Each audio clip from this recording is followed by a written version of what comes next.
Hi guys, it's April and I garden down in southeast Nebraska, somewhere between 6A and 5B. But I am in the middle of starting up some flowers today. What you saw earlier, I believe I probably put the clip at the beginning of this video, is me planting out my poppies. That is how I've done my poppies for the last 4 years. I've had success that way. I usually get a good handful of plants that end up coming up, and then of course I save the seeds. I did do a new variety in the mix, and that is this beautiful pink poppy, the Gatherman heirloom poppy. And then the rest of them are all from my saved seeds from last year, which is a mixture of bright pink poppies and some white poppies. A lot of them have that feathered kind of texture, which I really like. So we'll see which ones actually come up. It's kind of a surprise. I guess I'm just working on making my own little hybrid. So that is my poppy adventure. But now that we are back inside and I've got at least 1 5-cell and 6 6-cells that are absorbing water right now, we are gonna do the Agastache, and then I have at least 6 different variants of a fuchsia Gerber daisy. I've never done Gerber daisies before, but Gerber daisies are one of my favorite annual flowers. I always go on an adventure around Mother's Day trying to hunt down fuchsia daisies to put out in my pots and in my landscape. But I thought maybe this year I would try growing them myself so I didn't have to go on quite the hunt. I got these seeds off of Etsy from a seller there. I can't remember the name of the shop off the top of my head, but I will link the shop down below. But I have never worked with seeds from this shop before, so I can't guarantee their quality or anything like that. I just saw all of these very pink flowers and wanted to grow them. They're pretty much all the same fuchsia color, but some of them have maybe yellow on the inside and some of them are taller than others. I don't know what any of these names mean, but I will read them off to you. I have the Revolution Fuchsia Gold Eye, the Royal Fuchsia, Revolution Fuchsia, Festival Hot Pink, Festival Fuchsia, and then California Giant Pink. All of these need light to germinate, so I'm just gonna put vermiculite over top of them and just lay these on the soil. Same goes for this one. I'm gonna do the same thing, and then I'm just gonna set them over, you can't see it, but over on these shelves underneath the light so that they have that light to germinate. I think it's warm enough that it'll give it a little bit of a kick. Now, do I need 32 Gerber daisies? Especially when I'm probably gonna put a couple seeds in each cell. Probably not, but I do have other people that may be receiving some very hot pink and fuchsia Gerber daisies as a, here, I grew too many and you're my friend. You're welcome. So I am going to plant out all of these seeds because like I said, I can't 100% guarantee germination or quality. So we're just gonna put them all in the pots.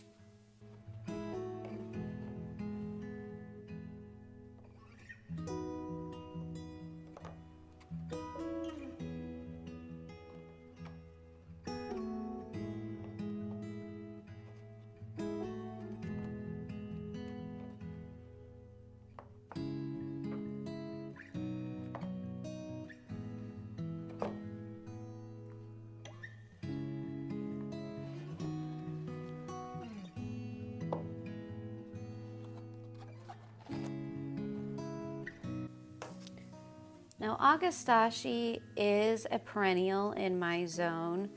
I did grow some of it last year, but I put it in a place that ended up not being ideal for this plant, and it didn't get a lot of water, and I forgot to water it. So a little bit environmental, a lot of bit me, but I am gonna try again, and I do have some plans on how I want to make sure that this plant keeps watered because I really want this for the pollinators.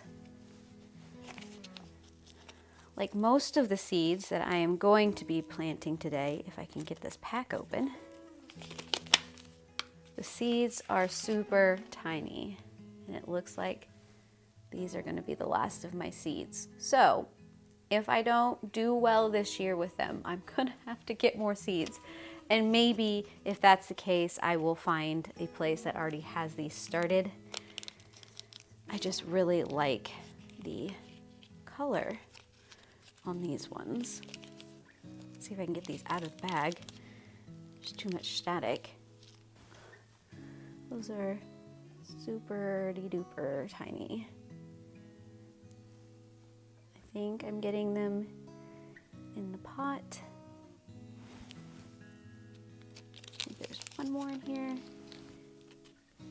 There you go. So with that there,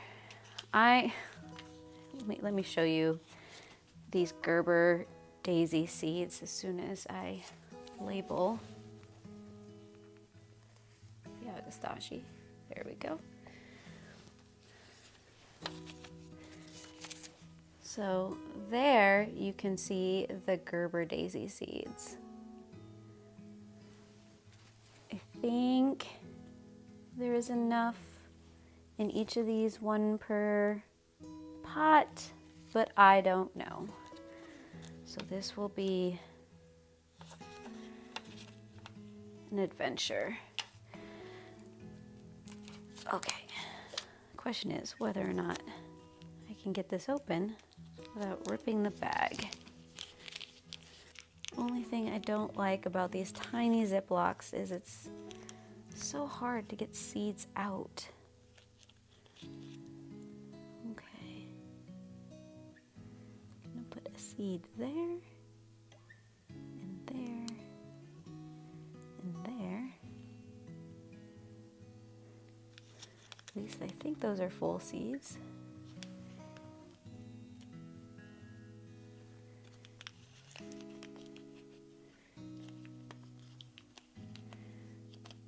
Also doesn't help that these are fuzzy on top, so it creates even more static. So there we go. That is the Revolution Fuchsia Gold Eye.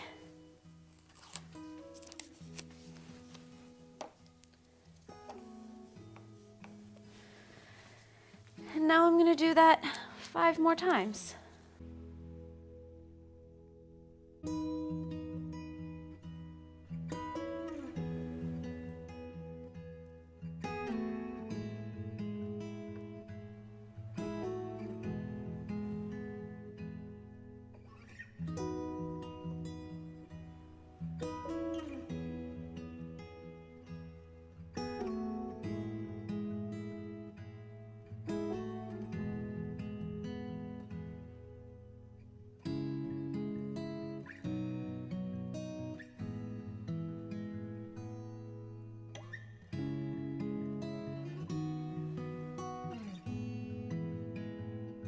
Okay, that is the last of the seeds, which means time for the vermiculite.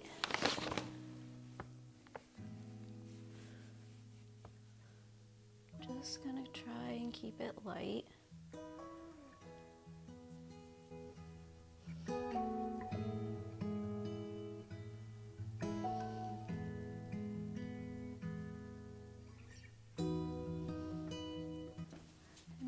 I am going to just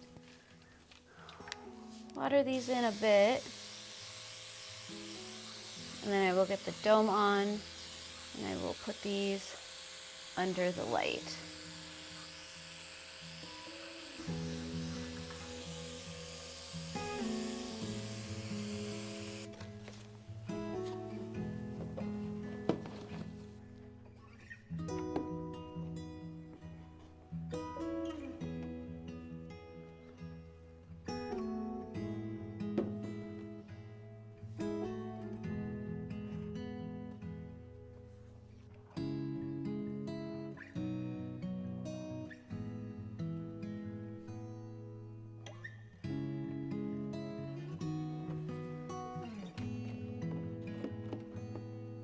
So what you just saw me do was move the kiwi in with the rest of those flowers I just planted up, because it doesn't make sense to have two different containers if I'm doing the same thing with them. I like to condense as often as I can, because otherwise I'm gonna run out of space very quickly, especially since next week I start peppers. But before I get into future seed starting, I guess I could give you an update on these plants behind me. I know I gave you an update just 2 days ago, so I won't go too into depth into the seedlings, besides the fact that the onions and the lettuce are still doing very good. But you will remember in the last video, just 2 days ago, we planted out the bok choy. And guess what? The bok choy is starting to come up. So I have moved them here under the light so that they won't get leggy sitting on the heat. I haven't seen any of the loofah come up yet, so that is still over on the heat mat. But I just wanted to show you the bok choy. It is sitting in the tray with all of my biannuals, so the hollyhocks, the foxglove, and the sweet William, which are all doing very well as well. Now I am thinking about giving the onions a little bit of a haircut in the next couple of days, simply so that they're reasonable sized and they start really focusing on their root growth and doing all of that. Every once in a while when it gets nice outside, I will set them outside, but we dropped to very cold temperatures again, so we are back in full winter mode. So that's not going to happen as often as it did last week. But I did mention just briefly that next week I will be starting my peppers. I have quite a few peppers that I'm going to be starting out, so if you want to see all of that, subscribe down below, hit the bell, do all the things to get all those notifications so you know when that video comes out. It'll probably be next Thursday, because I've been mainly sticking to Thursdays as my planting days, but my schedule didn't quite allow for a bigger planting day this week, so I broke it up into 2. And then after that, it is the tomatoes, and we have some annuals and some herbs. So we are getting into almost full shelves of the seed starting, and I'm really excited about it. I do have a Instagram and Threads account where I keep updates on these seedlings and what they're doing a little more frequently than I do over here at YouTube. So feel free to follow me over there as well. Still waiting for information from the supplier on my new garden beds, but it is something that will happen. The question is just when at this point. But with that, I hope all of you guys are having a wonderful start to your gardening season.